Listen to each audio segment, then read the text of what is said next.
Greetings, friends.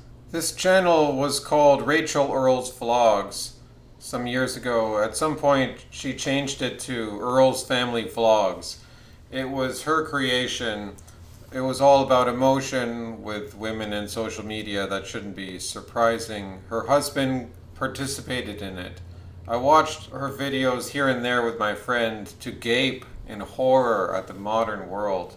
I haven't checked in a while, but their views are down to like only a few thousand, which relatively that's far bigger than me, but they were getting like millions of views or hundreds of thousands of views years ago. They were getting huge views, probably because she was a bit younger, more attractive, and they were just starting out with their family.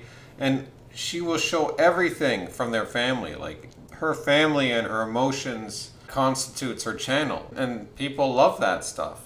Today's video is a little bit different. I had planned to do a sit-down video with Harold like we did that one before, and we started to do it, but I could just tell that he was tired. It was late. It was at the end of the day, and so we didn't end up finishing the video, but we did film some of it, so I'll still put that in here. So she was just saying there that Harold, her husband, they were going to film a video before, but he was tired and it wasn't the best time. So you see, she goes out of her way to get her husband to be part of these videos. He goes along with it, but as far as I know, he was in the military. Maybe he still is. He's in the Rangers. But when he's there, he's going to be in her videos, sometimes at least. Because that's what her channel is her whole life. It's like her family life is her life, which is natural for a woman. That's fine. I mean, that's how women are. Their family becomes their life. And that's good. But then in our twisted modern age, almost a counterfeit copy of what we want our family to be is shown to people that we will never actually meet or even know face to face in reality. Where we take something pure like the family and then we mass reproduce a counterfeit image that only contains diluted truth of what the family is, because we want to put on this good exterior that everything's great. And of course, they also talk through their problems, but it has to be like this distracted, airy, popping and bubbling from one thing to another. It has to be that. So the other day I came across something that was basically just talking about when someone has a lot of emotions or stuff going out. A lot of the time we are so quick to solve the issue and we want to say something to make it better. And they gave really good advice for... Tell me more about that. for the conversation of how to approach it so that you're not coming in there to just rescue, but you're actually listening and letting them kind of relieve whatever's actually on their heart. And so I sent it to Harold. Which I thought potentially sometimes when we send each other stuff is like a passive-aggressive jab. No. No, but it wasn't. It wasn't No. We do not send each other passive-aggressive stuff. No, it's like a... Oh, they definitely send each other passive-aggressive stuff. Believe him, he knows. He just said that he did. He just said he did. And that made her uncomfortable. And too much of the truth got out at that instance. Because a channel like this, it's very dark underneath the surface. There's something not okay here. And the look in her eyes is not okay. This lady has kind of a crazy look in her eyes. It's unsettling. You know... Why so we said it's like funny stuff?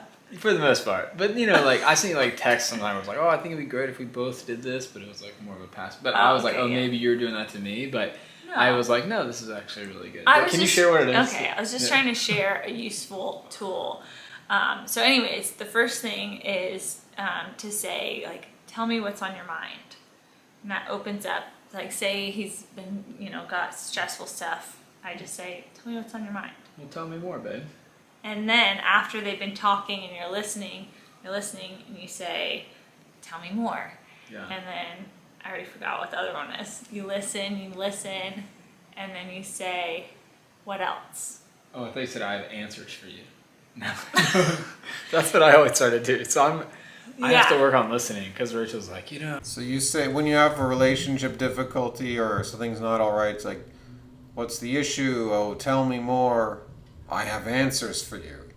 That's the wisdom we're getting from this couple. I don't know what's going on with this guy. I'm just kind of like struggling with this, and I'm learning. Especially, I think it's probably more common for like girls to like they would need someone to talk to and someone to listen. And I'm like, oh, you have a problem? Okay, let's solve it. You need to do X, Y, and Z. Knock that out. Don't even worry about that. That's BS. Focus on this. And she's like, but. So I thought they were talking about their own relationship, but I think they're talking about their kids and how they deal with their kids. It wasn't quite clear. That doesn't help. Well, sometimes it just completely negates someone's feelings, and you're just like, well, be grateful this or that didn't happen. It's like, okay, well, this situation still did, and that doesn't make me feel any better. So the woman just said, well, feelings, and the man can say, well, get over it, but the woman says, but in this situation, that doesn't change how I feel. That's basically what she just said there. And this guy is not going to call her out. He's not going to say, well, honey, the kids got to grow up. They got to get mature. And that includes the girls. They got to also toughen up. Boys and girls can't be too emotional. And, honey, maybe just listen to me and let me take the lead in this, actually. Maybe he should say that. So sometimes just being able to give someone the space to say everything is what is helpful. So I thought that was... I doubt he would ever question anything she's saying significantly. I mean, he might question little things, but I doubt he would ever give significant pushback in any of her videos. Useful. Yeah, I think we put it in our book, but it was about, I used to never admit that I missed you. But they put it in their book? Did they release a book? It's almost like if you negate someone else's feelings, it actually does worse than just saying hey. Yeah. I did that. Wyatt today came up crying and he was hurt, and I was like, oh, I'm sure that must hurt so bad, buddy. I'm sorry. It's validating their feelings. It's really important. All I gathered from this is we shouldn't negate someone's feelings. But this is just really sad. This is pathetic. Come on.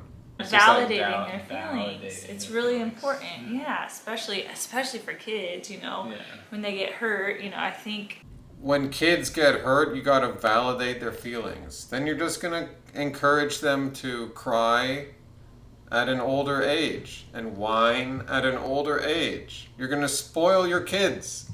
Especially for dads, I guess.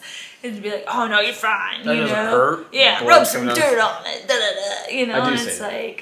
Which, there's a degree of that's okay, let them kind of figure out, I didn't need to cry here, this or that. But also just showing up to say, hey, it's okay if you are hurt, we're here, you're going to be okay, you're safe, blah, blah, blah. What's on your mind? There's too much on my mind. Okay, so. Tell me more. Look at that, we just proved that out. Oh my goodness. I'm going to have to clip that. We got to see that again. Look at that, we just proved that out. Look at that, we just proved that out. Yeah, that's great. So let's let them talk for 2 minutes. I know that's a bit of a request. I hope you have the patience. Whatever it is, whether it's work or whatever, it's never enough. And, you're always kind of wanting more and more, and how almost dangerous in a way that can be. And I don't typically have that. I'm very satisfied, content, happy with, my life. But I was feeling that never enoughness in a conflicting way, because between work and being a mom, sometimes I'll have that, I want to have more time with the kids, not being drawn away in this work way. But then I'm I'm doing all this stuff with the kids. I'm now I'm feeling I'm not doing enough professionally. That also fills up my cup. And so I was just telling him I'm kind of going back and forth in this cup of trying to figure out what it is. But he made a really good point of maybe that is actually showing balance in a way. I think sometimes the other person in your relationship can kind of see a different perspective that you don't really see in the moment. And that's kind of what I saw with you, is there's been times where you're I think I just want to be like a mom more than anything, just focus on being a mom.